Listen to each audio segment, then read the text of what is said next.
Hello everyone, welcome back to the Python programming series. In the previous lectures, we have learned about the fundamentals of programming. In today's lecture, we'll start with one of the most powerful concepts in programming, functions.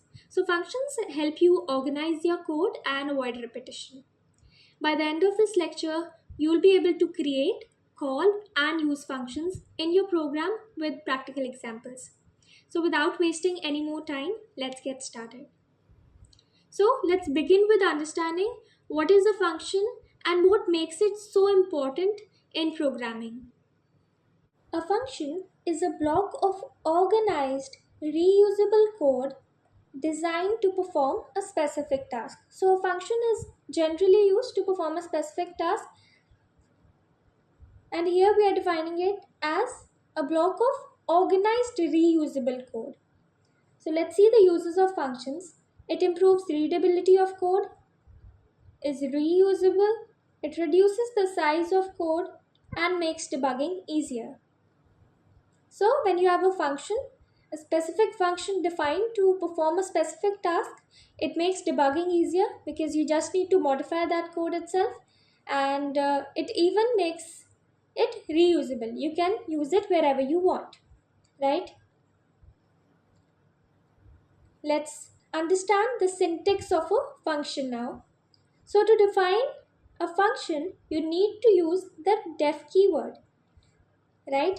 You write def function name, in brackets you mention the parameter which is optional, followed by semicolon, and then you add the statement or the function you want to perform.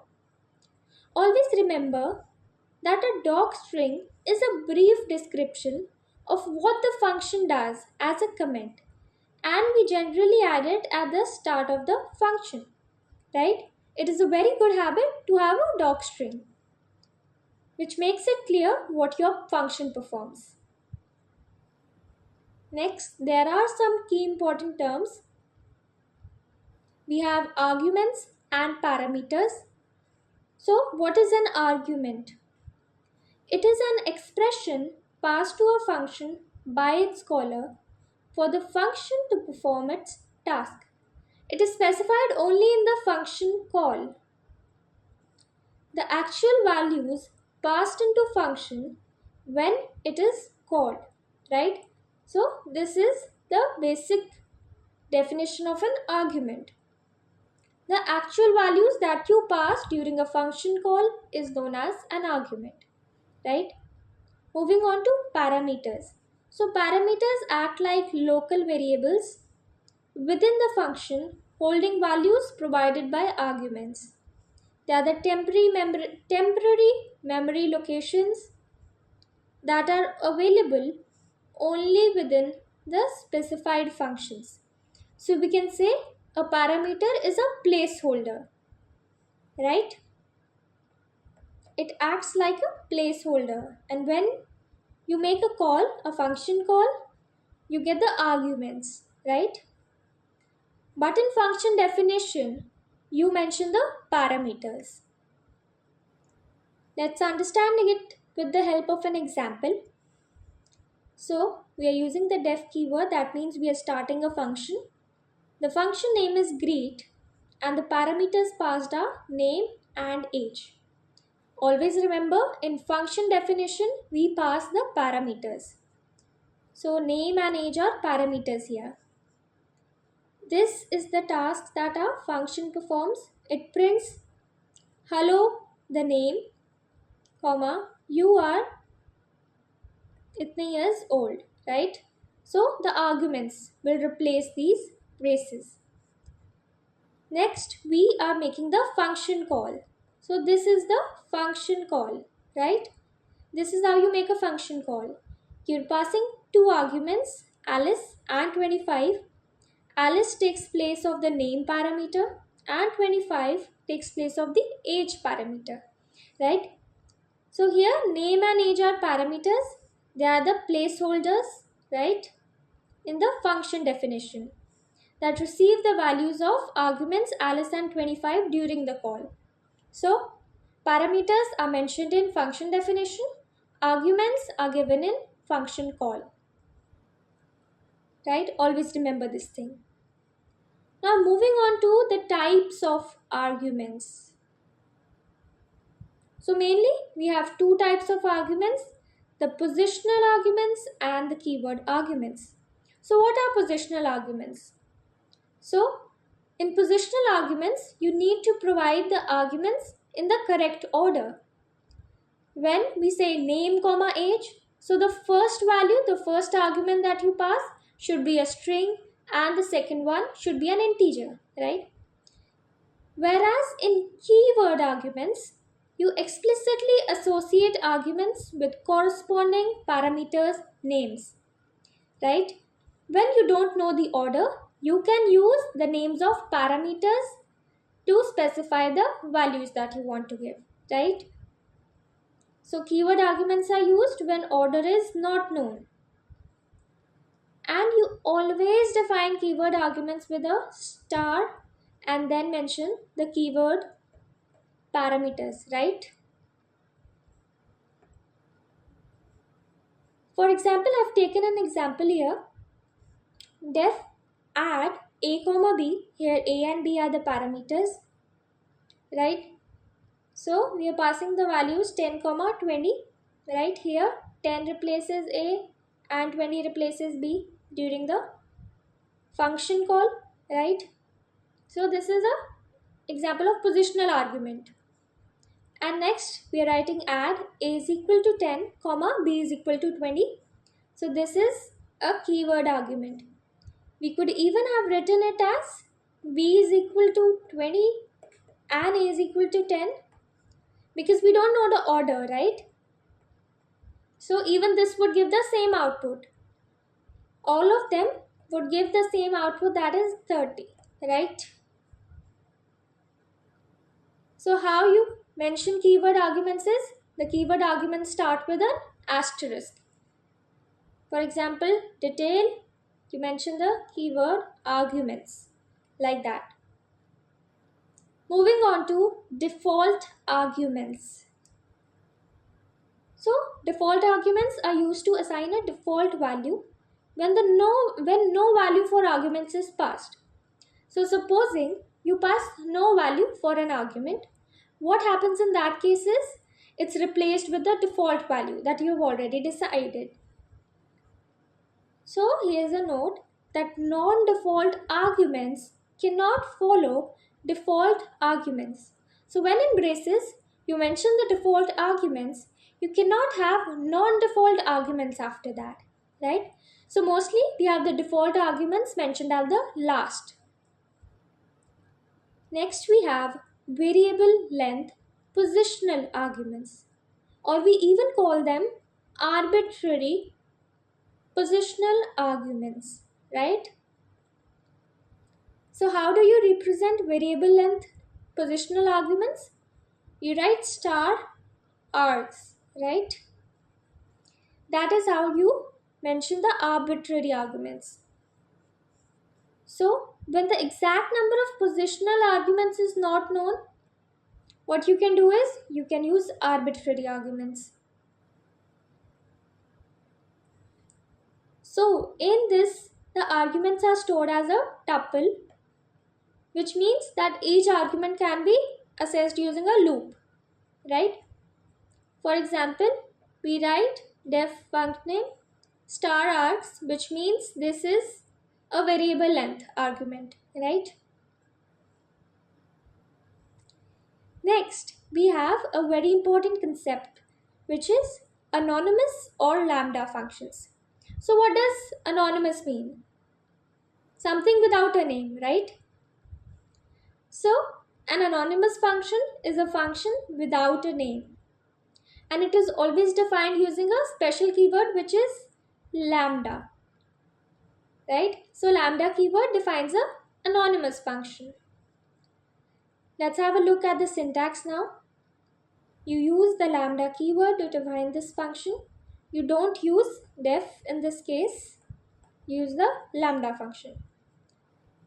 You mention the arguments, the expression, right? So what happens is the expression is evaluated first and it returns a value. and the expression always is just a single expression, right? Whereas there can be many arguments, right, on which the expression is performed. Next, we have a few functions. We can use the lambda function with filter. So what is filter used to do? It is used to extract values based on a condition, filter out the values basically. So it takes two arguments, function and an iterable. Moving on to the next, map function. It again takes two arguments, a function and an iterable. So what differentiates it from filter function is that it returns an iterator, not a list, and it is used to apply a given function to each element of the sequence. It applies a given function to each element in a sequence. So to see all the results at once, since a map function, it returns an iterator and not a list. So to see all the elements at a single time, you need to convert it to a list, right? Next we have reduce. Reduce is used to apply given function cumulatively to each element of a sequence, right? So from left to right, it keeps on applying a given function to each element of the sequence to reduce a sequence to a single value, right? Then the syntax goes like, from functools import reduce. This is an important line. So to import the reduce function, you need to write from functools import reduce and then use the reduce function, which takes two arguments again, function and an iterable. And then it reduces the sequence to a single value. Now let's understand what is a local variable and a global variable. So starting with what is a local variable? It is a variable that is defined inside a function and that is accessible only within that function. Whereas a global variable is a variable that is defined outside all functions and is accessible everywhere, right? So what if you give same name to a local variable as well as a global variable? So in that case, local variable is given more preference. It is given precedence over the global variable. Next comes, to modify a global variable inside a function, you must declare it as global, right? Otherwise, Python will create a new local variable with the same name, right? So you need to declare it as global before modifying it inside a function. Next we have function composition. Defines functions in a way that the return value of each function is passed as an argument to the next function. So the answer for first function is passed as an argument to the next function. Supposing we have f1, f2 of x. So here f2 of x would be evaluated first and the return value of f2 would be passed as an argument to f1, right? Here we have an example. You would have studied it in your mathematics classes. So supposing we have to find f of g of x. So we are given the values for the functions. We are given g of x and f of x and we need to find f of g at 4. So firstly, we would be finding out g of 4, right? So the return value of g of 4 would act as an argument for f. So g of 4 would come out to be 7, right? And now to find f at g of 4, it would be equivalent to f of 7, which would be 7 square, which makes it 49. So 49 is going to be the answer, right? That is how a function composition works. and in Python we'll be doing some programming practices on it. Next we have recursion. What is recursion? So recursion in Python is defined as a function calling itself. It is even called circular definition or self-reference, referencing yourself again and again. So there are two criteria for a function to be recursive. So there's a base criteria and a recursive step. So base criteria is a function at which base criteria is actually a criteria, right? At which the function stops calling itself recursively. We generally mention the base condition, which is an important point because otherwise the function would run infinite times. It won't stop. And a recursive step to call the function, right? So always remember, base criteria, the function stops calling itself recursively. Next, we have some mathematical functions which make our work easier, right? So you can use them directly by importing the math module. So Python gives you that option of importing the math module and use some built-in mathematical functions. Here's a list of mathematical functions on your screen. So there's math.ceil of x, which returns the smallest integer. Then there's math.flow, which returns the largest integer. We have GCD, factorial, truncate. There's exponential, logarithmic, power functions, square root, trig functions like sine, cos, tan. We have degrees and radians. So math.degrees is used to convert radians to degrees, and math.radians is used to convert degrees to radians, right? So let's have a look at some examples. So supposing we write print math.pow of 2, 3. So it would give you the answer for 2 to the power 3, which is 8, right? Similarly, let's try the ceil and the floor functions. Supposing I want to find the ceil value for 4.2. So in that case, you will get a 5 because the ceil functions rounds up to the nearest integer. Whereas if you want to find the floor value for supposing 4.8, it would give you 4 because it rounds down to the nearest integer, right? Always remember, ceil is for round up to nearest integer and floor is for round down to nearest integer, right? Similarly, if you want to do it for the rest of the functions, you can try it as well. Next, we have 5 mathematical constants in the math module, which is math.py, math.e, math.inf, math.nan, which is not a number, and math.tau.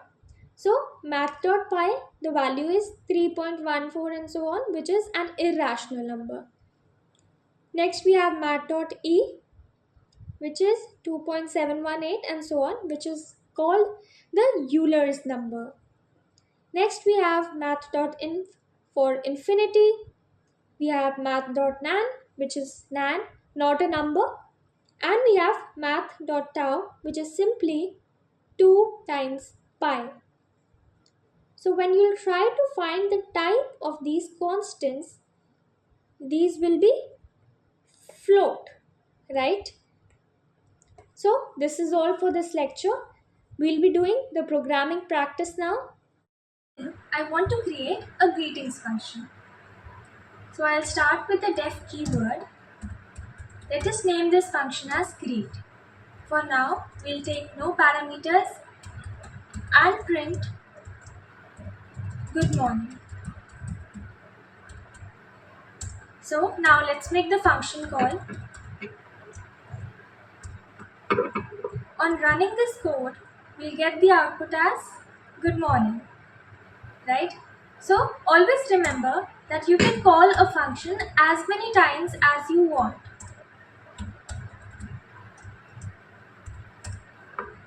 right? So a function is a reusable block of code that performs a specific task. Next, let's try to create a function with one parameter. So in this greetings function, let's add a parameter name and make the changes accordingly.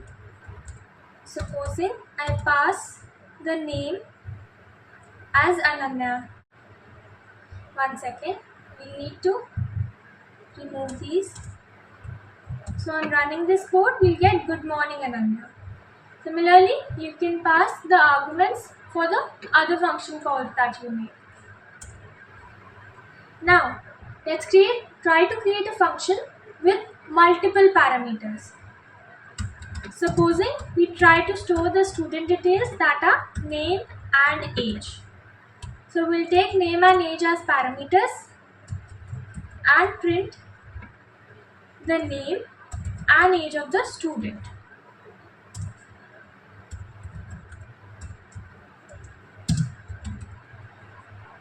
So on making the function call, supposing I pass the name as Ananya and the age as 16, let's say. So on running this code, we'll get name Ananya, age 16, right? So a function can accept multiple parameters. Now let's try to create a function that returns a value. So supposing we try to create a function which is the add function. Using the def keyword, the function name is add. It takes two parameters, suppose a and b. So it will return a plus b. So now let's try to call the function and pass the arguments as 10 and 20. So since we are returning a function here, the return statement sends a value back to the caller. It won't print anything. So we need to store this function call in some other variable and then print that result. So now it would give us the output as 30. So always remember that the return statement sends a value back to the caller. Next we have a function without return. Now supposing we could create the same function without using the return statement. It takes two parameters a and b and prints the sum, which is a plus b. So on making the function call, there will be no need to create another variable. So on running this, we'll have the sum as 30, right? So your work gets reduced. So functions without return directly display the result instead of sending it back, right? Now let's try to understand the difference between print and return using a simple example. Let's take this last example. Supposing we create a square function, right? So we'll take the parameter as n this time and ask it to print n square. We've learned about the exponential, and then we'll create another function. Let's name it square2. Pass the parameter n only, right? And this time it would return and not print. So it would return n square. So this time, when we'll pass square of 5 and then for return 1, we'll have to create a variable since it is a return statement. So it will return the result back to the caller. It won't print anything. So, and then we'll have to print the value.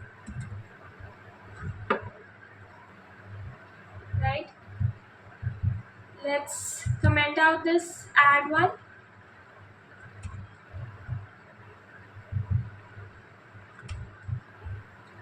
And now try to run this. Let me clear the terminal first. And here. So we get the result as 25 and 25 for both. So always remember that the print displays the output, whereas the return sends the value back to the caller. Right? It sends the value for later use. Next, let's start with functions with default parameter.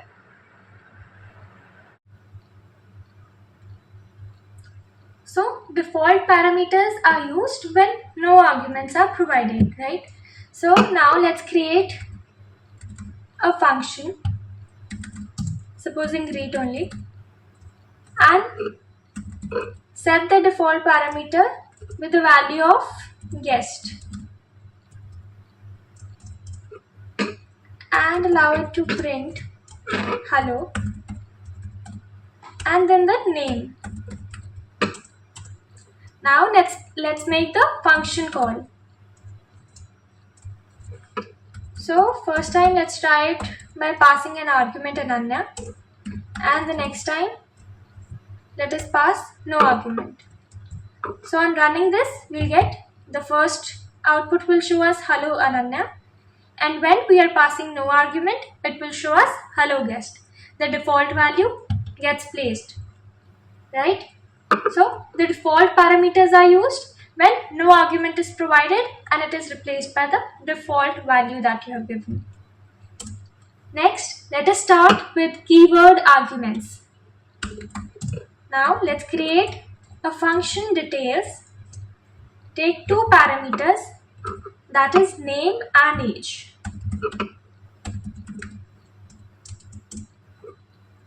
And ask it to print the name.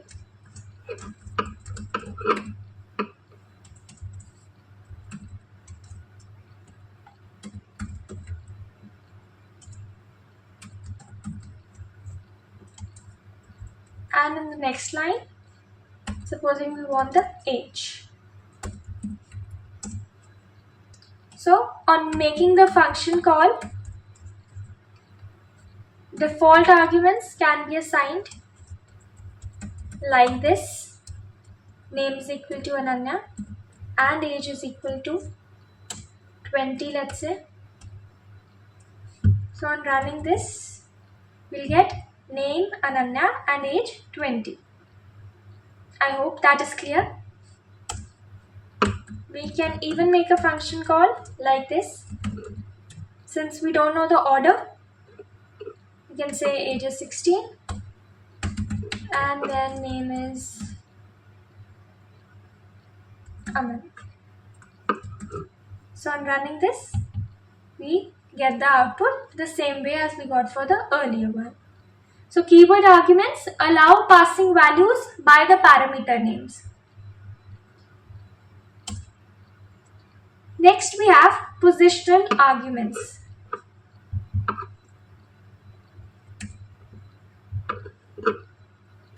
So let's create the same function details with the values, parameters, name and age. We wanted to print the name and the age.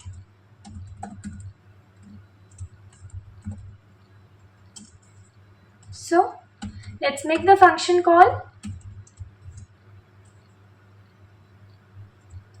So as you all know that in positional arguments, we pass the arguments as per the order, right? The values are passed on the basis of order, and so they will be assigned that way. Let us try to run it and we get the output. Let us try doing it the other way and see if it works.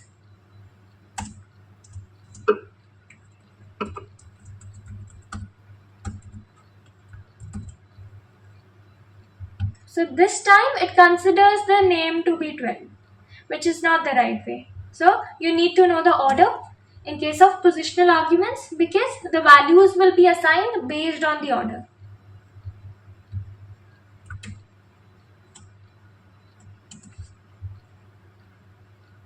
Next we have arbitrary arguments. So as we have discussed before, that arbitrary arguments are assigned using star args, right? That's the way of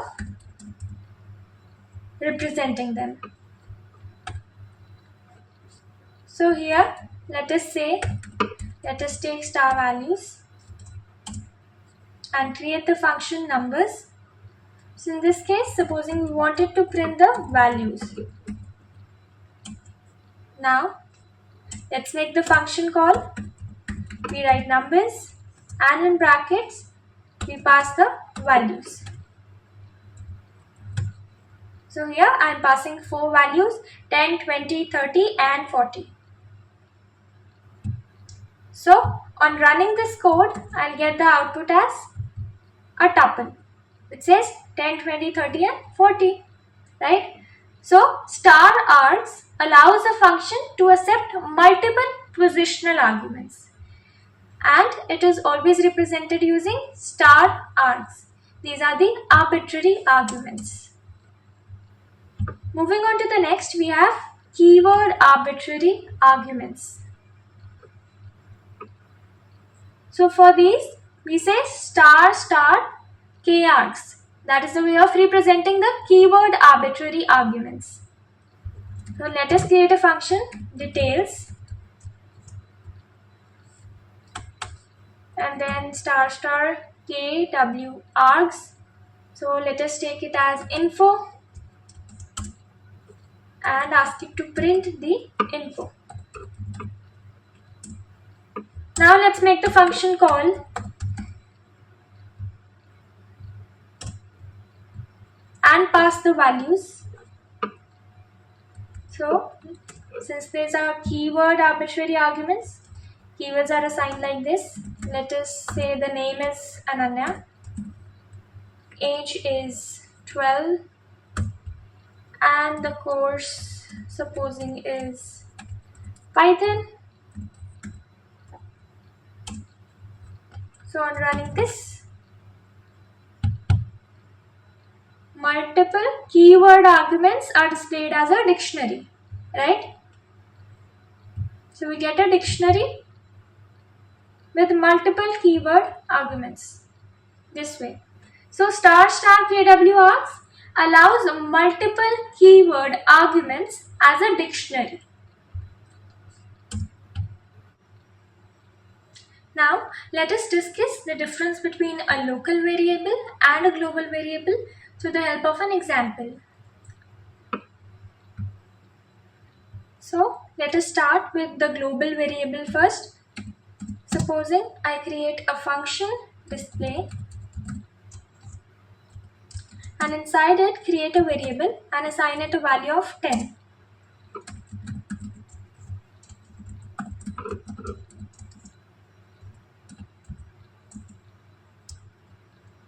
Now let's make the function call.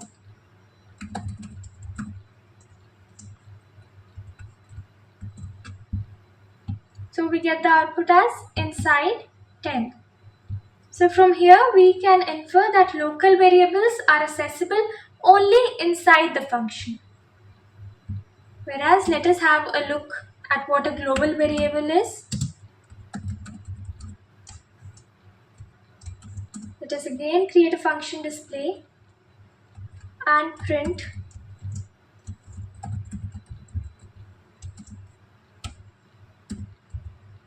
but this time we'll create the variable outside the function. So let us suppose x is 100. So let us try to access it both inside the function and outside it. So let us make the function call here first, and now let us ask it to print x outside the function without using the function call. Let us see whether both display the same result for x or not. So now let us try out whether it works. So on running this program, for both inside the function and outside the function, we get the value for x as 100. which means that global variables can be accessed everywhere, right? So they are accessible throughout the program. Next, let's move to another concept about the global keyword. Now, let's create a variable count and assign it a value of 10 and create an increase function.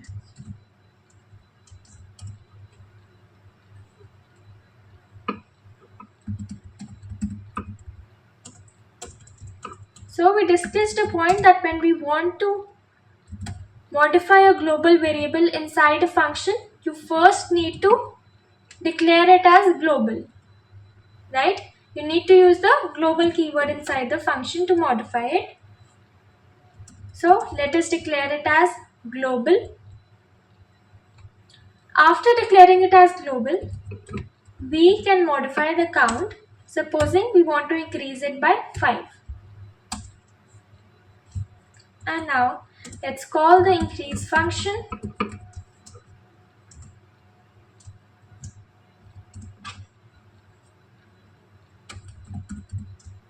And then even see what the count is actually. So we get the output as 15, because here we had count is equal to 10. After modifying it inside the increase function, now count gets modified to 15. So when you try to access it anywhere, it would return the answer as 15. The count would be 15 throughout the program.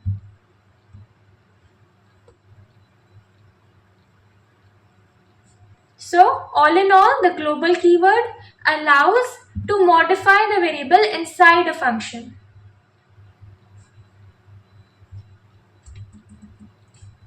Next we have recursion. So what is recursion? Recursion is like a function calling itself again and again, right? So a function calling itself is recursion.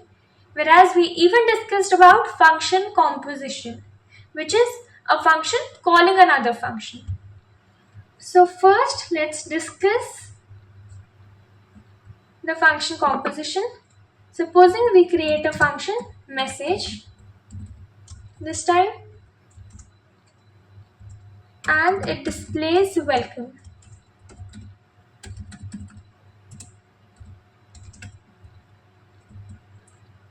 Next, let's create another function named start, and inside it we call the message function. So it is a function calling another function. We're calling the message function, and now we even want it to print learning functions. Now let's make the function call. Let's call the start function and try to run it. So this time the start function calls another function, which is the message function, which first displays a welcome message, and next it even prints learning functions, right? So we understand that one function can call another function.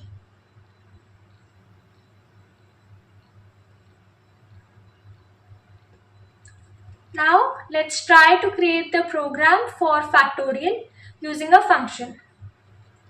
Let's create a function for factorial now. Supposing I say def factorial and take the value as n, the parameter n here. Let's initialize the factorial with 1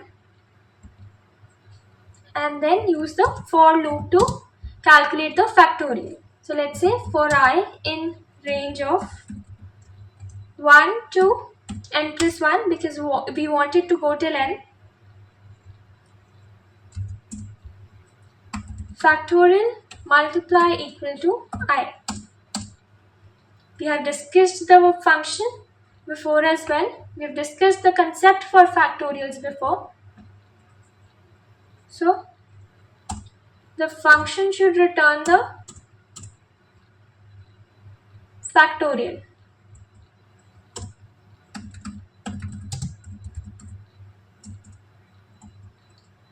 Now let's make the function call.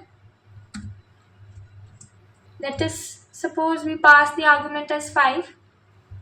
But since in the factorial function we are using a return statement, so this time we'll have to print the result. Because return would simply pass the value, return the value back to its caller. Now, we know the factorial for 5 is 120, and similarly, the answer here we get is also 120. So I hope the basic concept behind functions is clear till now. So actually, functions can help us perform complex calculations and return the result. Now, let us start with the lambda function or the anonymous functions. Anonymous functions are written in one line using the lambda keyword. So supposing let's try to create a function.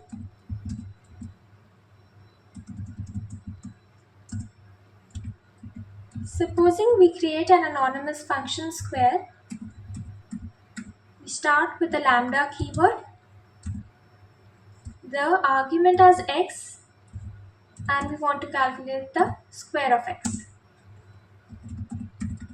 So we are done with our function. Now let's make the function call. And supposing I wish to pass the argument as 5, let us try to run it. So it works perfectly. We get the answer as 25, right? So lambda functions help you write your function in a single line. Next, moving on to recursive functions. So recursion is a function calling itself. Let's create a function, let's say countdown, and pass the parameter as n, right? So we want it to go from n to 0. So if n is already 0, then it should print, let's say done.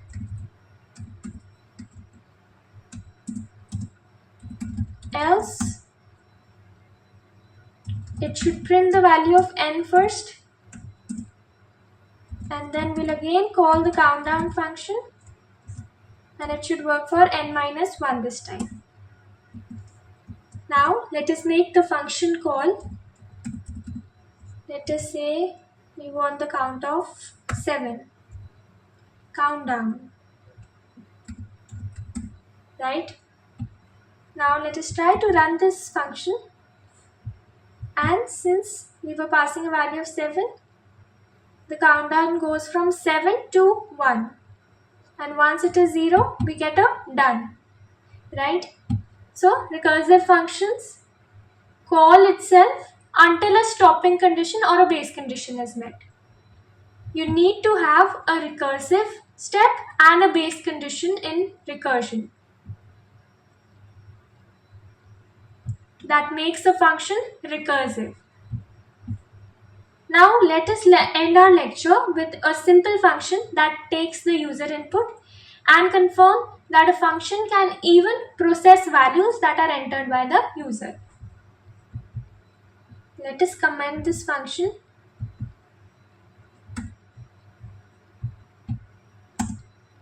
And clear the terminal. Now let us create a function area that takes the length and the breadth. Right? So it should return the length into breadth, the area. Now let us take the user inputs and store it in variables n, l and b respectively. We'll have to typecast it to int.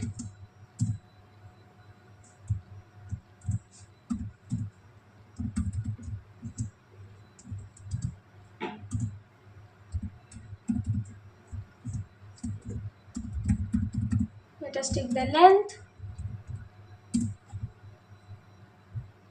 and the breadth. So now on making the function call and passing the user inputs, length as 3, breadth as 7, area comes out to be 21. And for the next case, where we take length as 4 and breadth as 8, area is 32. So our code works perfectly. That's it for this lecture. See you all in the next lecture.